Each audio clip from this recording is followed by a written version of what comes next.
Welcome to another episode of Keeping It Realty with Marc and Brian. Hopefully you guys did miss us greatly last week since I was actually out of town and we didn't put a Keeping It Realty episode together, but we're here back and we've got some good topics here for you. So why don't we just jump right into it? Or actually, before we jump into it, big shout out to East Brother Beer Company for being the show's sponsor. Is this a new beer we haven't tried before? Oh, no, we haven't. I think we've had the red IPA. Yeah. And it's always good the second time around. Yeah. Okay, so the very first topic is Ben Carson. Ben Carson has been making a lot of news, and before we continue, let's Flash to the clip. Hit the clip, Sam.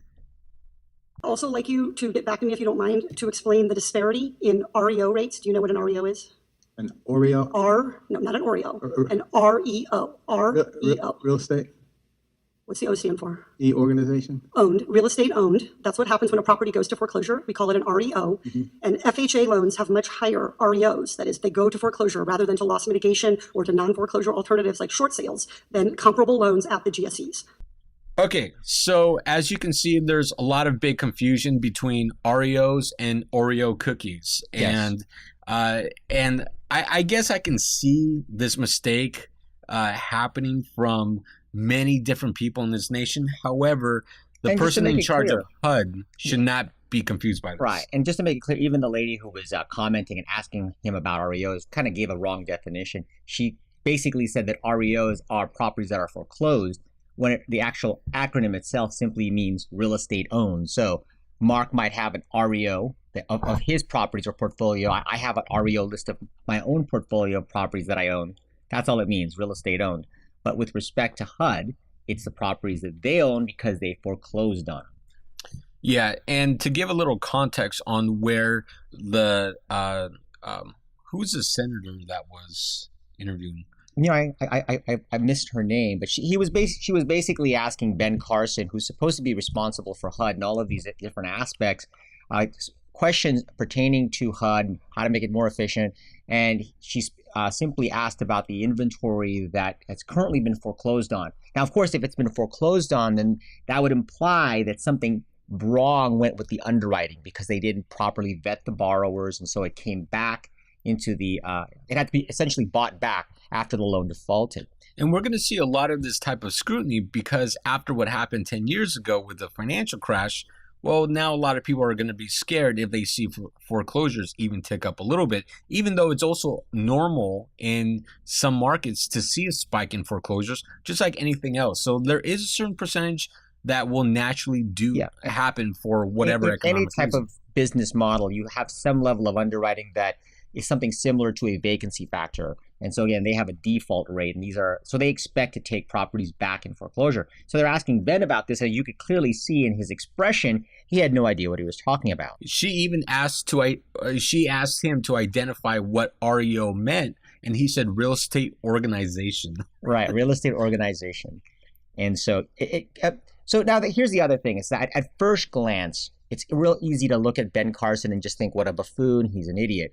But the guy's actually really, really smart. He's just not in his proper place. He's a brain surgeon, isn't he? And he's performed amazing brain surgeries throughout his career. But then talk about a fish out of water. He's appointed by Trump to be the head of housing and urban development. And that was basically a thank you for supporting him during the campaign. Right. It's just something that he probably didn't have any context for, had no prior background, and clearly, because he's a brain surgeon, you don't just go from being a brain surgeon where you have to have some intense level of knowledge and then jump into something else that you have need an intense level of knowledge, but has nothing to do with each other. Brain surgery and housing, just because you're a smart person doesn't necessarily translate well, as can easily be seen by his expression. So now the concern is, well, he's been running HUD now for a couple of years, and what kind of effects are happening at HUD that could affect real estate properties? Well, a lot of it, when the housing crisis occurred, they really revamped the way they underwrote deals. So, for example, they increased the amount of debt-to-income ratio. When I first got into the business, for example, and you would pre-qualify somebody. There wasn't a differentiation between full doc and no doc. It was a stipulated set of documentation validating that your social security, your job history, your current revolving debts and credits. And later they loosened those guidelines so much that they started giving, good loans or good money to people that weren't really going to maintain those loans. And of course, the housing crisis and a lot of foreclosures, and then all this scrutiny on HUD, and then now you put Ben Carson in charge of it. Yeah, it's just unfortunate because with someone that's not qualified to run it, they clearly don't understand how things work in the housing industry. And if they don't understand that, how can they make proper decisions and choices to effectively run HUD? And I think we're seeing a lot of problems with Section 8, with funding, with a wide variety of issues, FHA, including accountability with their own finances. I mean, Ben Carson was in the news about a year ago when they found out that one of his first things getting into office was spending $32,000 on an office room table. Yeah, which was not very bright. So now let's put it back in the context of how does that affect real estate? So remember, I was prefacing this with the housing crisis, and then all of a sudden they instead of just having regular doc and going from no doc, where it's a very loose set of documentation that you need to qualify, they go to this over level of qualifying somebody just to make sure it's underwritten properly. So now you have, of course, Trump, who's wanting to loosen a lot of those regulations, which, were kind of tight to begin with because now they tightened it up a little too much. And you have somebody like Ben Carson who is in charge of that, not necessarily knowing what he's doing. It could definitely have different effects. It could make it easier to get a loan, which could be a positive or a negative, as we could see that when it's too easy to get a loan, then you have a lot of players jumping into the market and then ruining the market for everybody, which is what essentially happened in the housing crisis mortgage crisis 2008 to 2012, where the FDIC just shut down several thousand banks. Okay, so now we're going to get into the April housing report.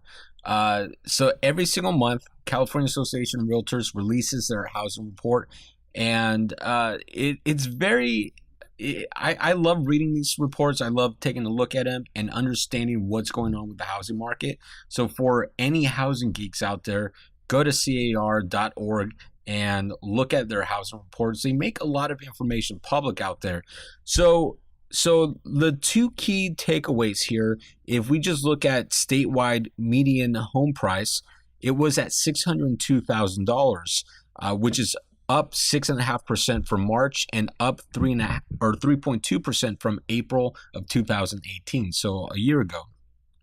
If you look at sales, however, they're down 7.3% in April. So it's very interesting. I was recently at the California Association of Realtors spring meetings about 3 to 4 weeks ago, and Joel Singer, their CEO, basically gave us a great presentation on the housing market. And one of the key items to really take away from that presentation was that tracking sales are down 11 months in a row when tracking year over year. So we're definitely in a trend where there's less and less sales happening, yet there's more and more inventory coming onto the market. And the key thing here is that they're pointing out that the values still have gone up.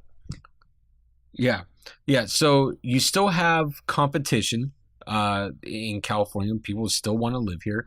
I mean, if you look at the economy itself, I think we were at one point the 5th largest economy in the world. We dropped down to 8, 9, 10, something like that. And then we jumped back up to 5th. And that's if you look at California, if California was its own country, its own economy in the world. And even at 8th place or even 5th place, keep in mind we're competing with other countries and their GDP.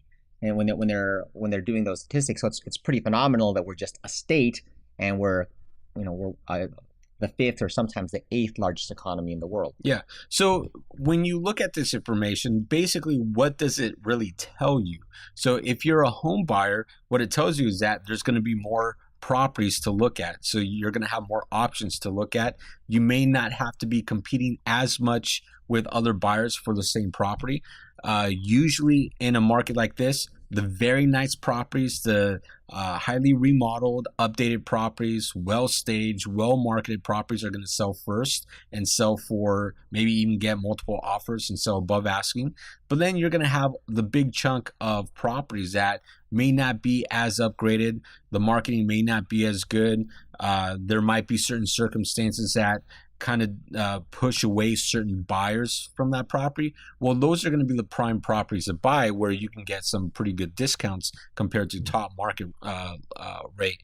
So I think for a buyer, this is definitely good news, because you're going to have more opportunities out there to find a home that you like a bit more than just trying to buy a home just because without having to compete and raise your bid $25,000 to $50,000 above the limit or the asking price because of multiple bids on the property. I am still seeing in some cases multiple bids, but like I've mentioned in prior episodes, it's just not above the asking price. So you'll get multiple offers, but they're all slightly below the asking price. And in fact, owners are accepting them.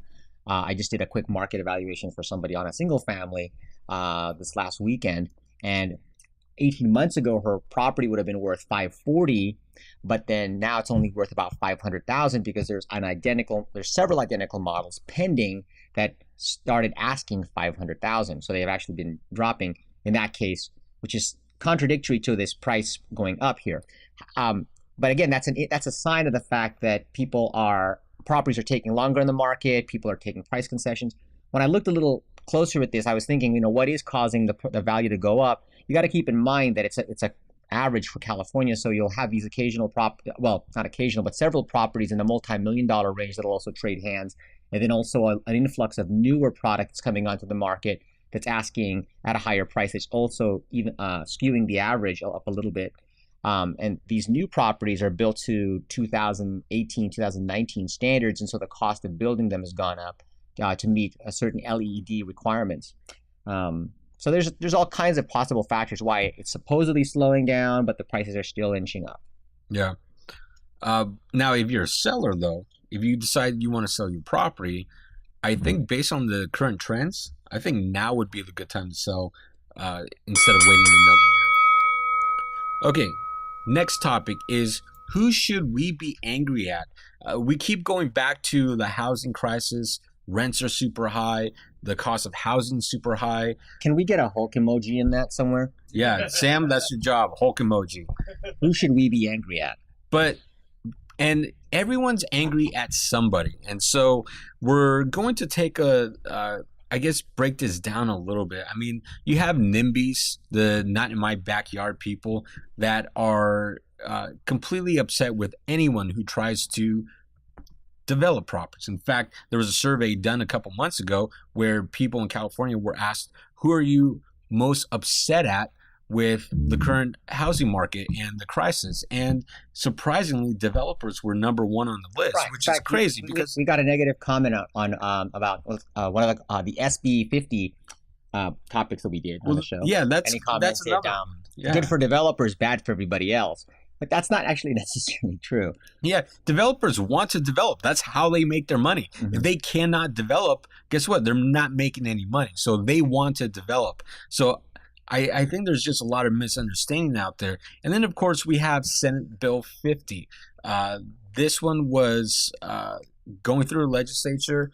I thought it had a lot of support. And put it in context, this was the bill that was going to make it easier to develop near urban transit centers, so that essentially you're creating great workforce housing where people can live, more supply on the market, while simultaneously jumping right onto rapid transit. Like, for example, in the Bay Area, we have BART, and get to the employment centers without having to clog up our already congested freeways. And this would allow developers to build condos and apartments in areas that might be predominantly single-family homes surrounding these high transit centers. Now, the biggest,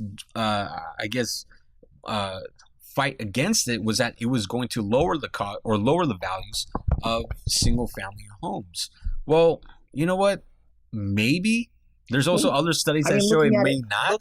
Looking at it over a 29-year period, which is really the only my own context, that's not necessarily the case at all, because I mean, you have all these apartment buildings that were built throughout the last couple of decades, and brand new ones in San Francisco, Oakland, and Berkeley, even Emeryville is a great spot. Now, in all those cases where they, after going through all the stringent, contingencies and everything just to get a project developed and introducing more units into the market, it didn't lower the value of single family properties at all. In fact, you can you can look at it like a bar graph or and just see the prices continuously going up in spite of the infusion of more units. Yeah, there's a lot that goes into affecting the price of a property. So to simply say by building more housing units, we're going to see a lowering of single family values, it's not clear cut. I mean,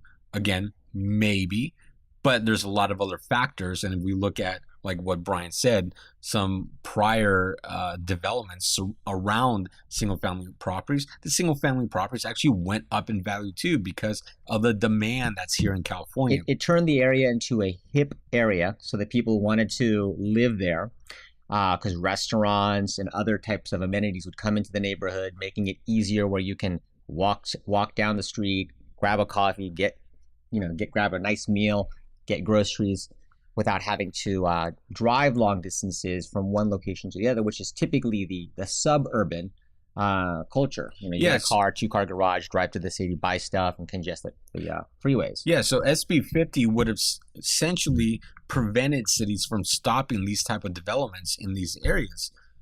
It's a no-brainer. We need to build more housing. By building more housing units, there's going to be people that can, actually live here in California. It will eventually, especially when it comes to rental properties. I mean, you need to have more rental units available for everyone that wants to live, not just in the Bay Area, but in California. And that's the solution, is more inventory. The problem is you have so many people that are, I guess, very selfish when it comes to their single family home, or they simply don't want the traffic, or whatever reason that they have. But again, they complain about the prices and cost of living being too expensive, yet don't want to take action to help lower.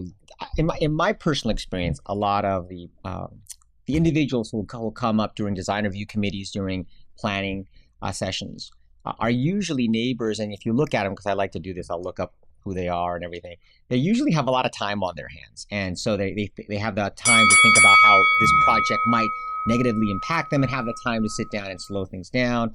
And then, of course, get petitions together to make it more difficult and stop things that would be probably helpful to the overall infrastructure, to the housing market, like SB 50, and many times stop it. Yep.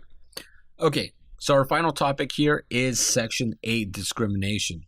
Now, historically, Section 8 is a program that certain low-income people can qualify for that would help supplement their rent payment.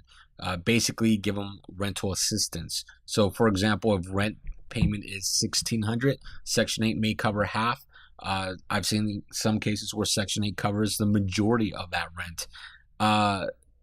And historically, Section 8 is a voluntary program. So the landlord has the choice to either volunteer or not volunteer. Now, if you're in the city like Berkeley or San Francisco, they've already passed laws to make it illegal to say no to Section 8. And just to kind of throw something in there, we don't have just Section 8. There's Section 8, Section 9, Section 10.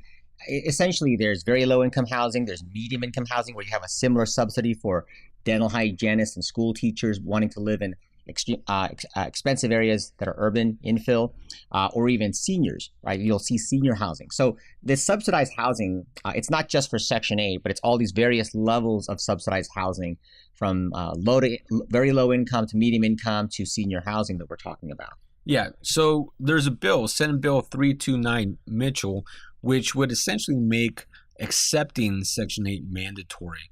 Now, you would still have your set requirements. You would still have your income requirements. You would still have your minimum credit requirements. What this would simply do is it would eliminate the landlord's ability to say no to Section 8 tenants. So they would have to consider the application, and if that application meets minimum requirements, then they would be having to accept that tenant on Section 8 on the Section 8 program. Now, we manage a lot of properties that are under Section 8, and we qualify all tenants just like all other tenants off of Section 8, and we do not have any problems with tenants coming in Section 8, because when you're qualifying tenants, that's what you're doing, qualifying tenants. And as long as you have the same strict standards across the board, I think you're going to find that a lot of Section 8 tenants are really good tenants, just like anyone else. Now, where the problem comes into play are the requirements that Section 8 places on the property. Now, many people are scared about the various housing inspection programs or housing inspections that Section 8 does. They typically do an inspection prior to the tenant moving in. They will require some repairs, and then they do a yearly inspection where repairs are also required. However, these repairs are basic repairs. They should be done already. Your inspection should be passing at all times because they're looking for basic habitability items. Other than that, they don't care if the carpet's not really updated or if it's laminate and not carpet, and they're looking for basic items that should be fixed. And then again, the main stigma people have with Section 8 is just that many times, because it is lower income individuals, there are times where you'll have a unit that's like trashed at the end of it, and a lot of the stigma comes from just that, where everybody kind of lumps them into one big group, where if they're Section 8, they must be people who are not going to take care of the unit and just trash it. That's not the case. Like Marc said, we manage several Section 8. I own a lot of apartments, and I love Section 8. You just got to make sure you give them the proper qualification or minimum standards to qualify. And of course, part of what this is doing is it's just saying that if they qualify for these minimum standards, then you should give it to them, as opposed to still have the option to say no when clearly they're a good tenant, but you have preconceived notions about who they might be. And so you just blanket. In fact, because I have clients, and I'm sure you've seen them, where they will say absolutely no to Section 8 because of this stigma or mindset that they think that'll destroy the unit. Yeah, and I get what this bill is trying to do. It has good intentions. However, I don't think they really fully understand how Section 8 works and what certain issues can come about it. So if you eliminate the tenant and eliminate the housing inspection, what are other issues that can really be detrimental to your actual return on the property investment? Well, number one is the fact that many housing agencies are poorly managed. Their accounting is poorly managed. They're completely understaffed. This causes a lot of delays. I'll give you an example. The housing agency for the county of Alameda, this is not the city of Alameda, but for county jurisdiction properties, they're processing anywhere from 500 to 700 rental increases per month, and they're understaffed. I want to say they have 1 or 2 people working on rent increase notices. So if you give a rent increase, even if it's very minimal, $50, $100 rent increase on Section 8, well, you're not going to see this for probably 3 or 4 months. And so they're well funded, they're just understaffed. And then you have City of Richmond or City of San Francisco Housing Authority, that is, their funds are poorly managed, where the city came in and took the money to pay other city expenses. We talked about that on the prior show. Exactly. And so now you have a problem where HUD, or we should just say Ben Carson. We were talking about Ben Carson. Ben Carson comes in and says, hey, you guys are mismanaging the agency. We need you to make changes to your accounting. And agencies are just flat out telling them no. And this causes other problems. And the scary part with that is, if funds are mismanaged, guess what? The owners don't get paid, or there's a possibility they may not get paid, or maybe a few don't get paid. Either way, those are the various issues that come into play with Section 8. So what they have to do is literally just fix the problems at Section 8, and then you'll see more landlords jumping on board, because there's a lot of landlords that want to do it, but because of these reasons, they're scared to do it. Okay. Property analysis. Brian, what do you have for us? So today we're going over a 14-unit apartment building in Castro Valley. I'm sorry, San Leandro, not Castro Valley. The two are really close to each other. Now, if you could show the before picture and the after picture, you can kind of see how this is a property that's undergone a significant amount of renovations. In fact, you can see just the exterior facade has been changed up and modernized. And then in addition to that, you have a lot of the interior units that have been modernized. And as a subsequent result of that, you have a very close to market rents for all of the units. In fact, when I was looking at the loss to lease, it was a very minor loss to lease of like less than 4%. Now, The significance of all of this is that you have a really stabilized asset here, a 14-unit building in an area that does not have rent control. Now, mind you, San Leandro does have a rent board, so that if you make rent increases greater than 7% within a 1-year period, that you have to be able to justify it in a rent control board where the tenant and the landlord have the opportunity to review it and possibly dispute it or mediate it. So it could be subject to retraction or denial or possibly approval. But essentially, I evaluated the property on a what-if scenario if it was all at 7% rental increases throughout. And again, a couple of things with this property, and you'll see this all the time.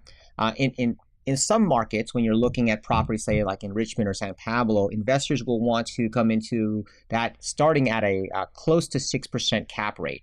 Right? It's harder to achieve that now in Richmond because of the rent control that's there, or more importantly, once you get to a starting 5 or 6 cap rate, to be able to see the escalation year after year, where you're approaching 7 and 8 and 9 and 10%. Now, San Leandro, on the contrast, is a more stabilized neighborhood.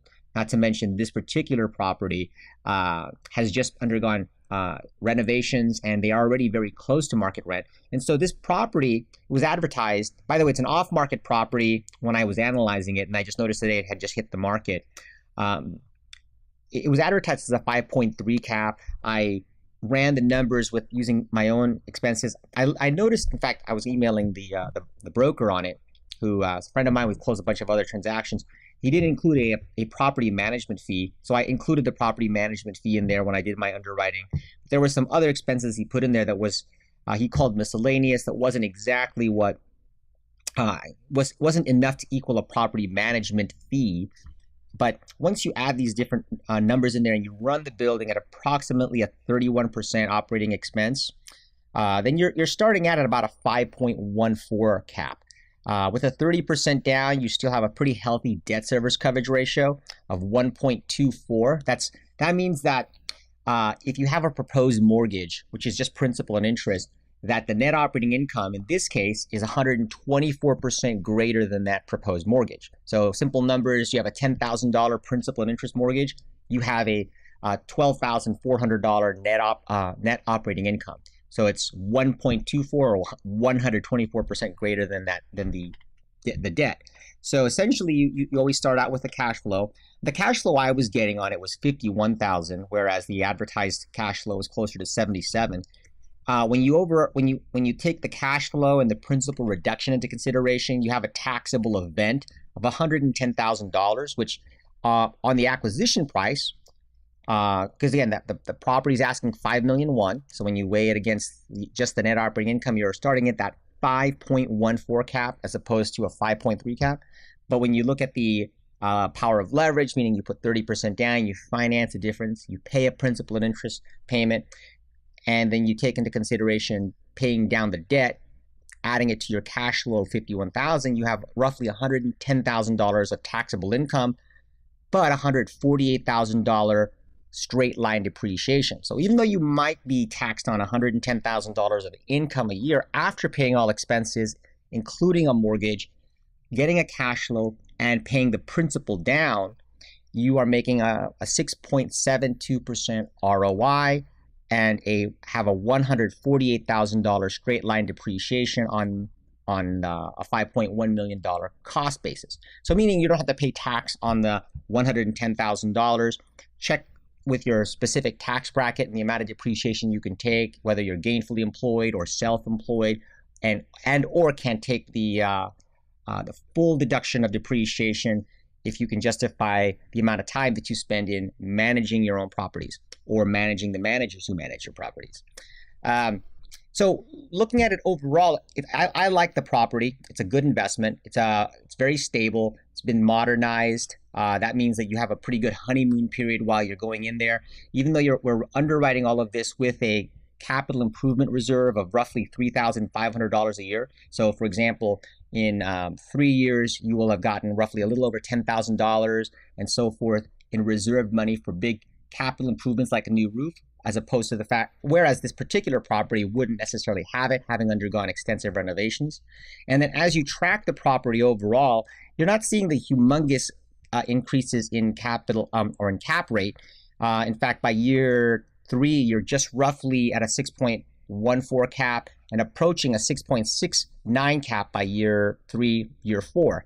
Now your actual cash or taxable event is still climbing. So your ROI on your actual investment is growing from a 6.72 to a 7.58 to a 8.22 to a 9.83. Now that ROI, again, is going to be predicated on the actual interest rate you got. And I underwrote this using a 4.25 interest rate. Just for those of you out there who don't know, the more you borrow, the cheaper the rate gets. So for example, this $3,570,000 loan that I'm underwriting this with, if it was a $5 million loan, the rate would be discounted maybe 20 basis points. So in other words, instead of a 4.25, it might drop to as low as 4.05, deducting the 20 basis point discount. But in this case, you still have a healthy debt service, a nice cap rate, and of course, very, very steady, which is steady return, which is what you would expect in an area like Castro Valley. Again, I keep saying that. San Leandro, where it's a stabilized market and investors are willing to take a little bit lower return because they perceive the market to be more stable and less risk. Now, here's a question. Why would you get a lower interest rate on more money? That's a good question. And the best reason I would call for it is it's like wholesale. You buy more toilet paper, you get it at a cheaper price. But that's essentially, it's always been that way. The higher the debt amount, so on a $5 million debt, you're going to typically see a 3.9, 3.95 interest rate. Now, of course, if you're like at a $500 or $700,000 debt, like on some of these properties where it's $1 million and you're putting just 30% down, you're actually going to see a higher interest rate approaching 5.1. And a lot of it is just simply because it's a smaller amount of debt. The lenders like to be able to package this debt. They like to move money too. Yeah. Keep in mind when lenders are funding these loans, they're not keeping them in their portfolio. So for example, Bank of America, we make deposits to them in savings accounts, and then they loan it back to us. Bank of America and institutions that hold savings or other mortgage bankers that have just a warehouse line, when they fund these loans on their warehouse lines or fund these loans from people's deposits, they want to immediately package this debt and sell it on Wall Street in what they call, CMBS or commercial mortgage-backed securities. So, you go out there and you buy stock on Wall Street in, say, Apple.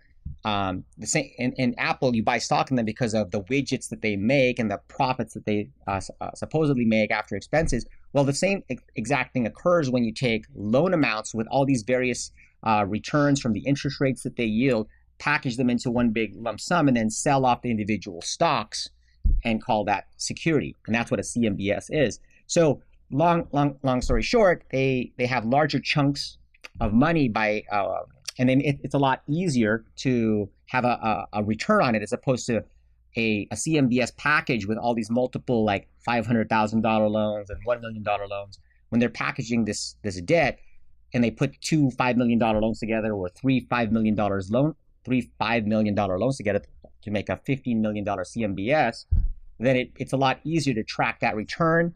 And a lot of times those individuals who can borrow that much money are typically going to have better credit and have a lower likelihood to default. And so therefore the risk is lower and the interest rate's lower. Yeah, and people should also shop around these commercial loans too, because there are some lenders out there that will provide discounts simply for going on autopay. That too. So there's all kinds of different discounts that will occur. But yeah, that's the main reason why you'll see lower rates on higher debt. And so this is one of those properties. It's a $5.1 million asking price. Might be a little bit more room on the price. And a pretty, it's not a sexy high cap rate, but it's nice and steady and, it's a pretty stable property. And there's also the possibility of condo converting it, but I don't think that the absorption rate in the individual housing market kind of slowing down, that would necessarily be a good play. We should actually do that for an upcoming episode, how we calculate and do an analysis on taking an apartment building and doing a condo conversion. Sure, if you want to hear me talk and talk and talk. Okay, so thank you for watching another episode of Keeping It Realty. Thank you to East Brother Beer for being the show's sponsor. Make sure to subscribe to iTunes, Spotify, anywhere you listen to podcasts, even iHeartRadio if you like listening to the audio version, or subscribe to Facebook, to our Facebook page or to YouTube page and watch the actual show. So again, thank you for watching.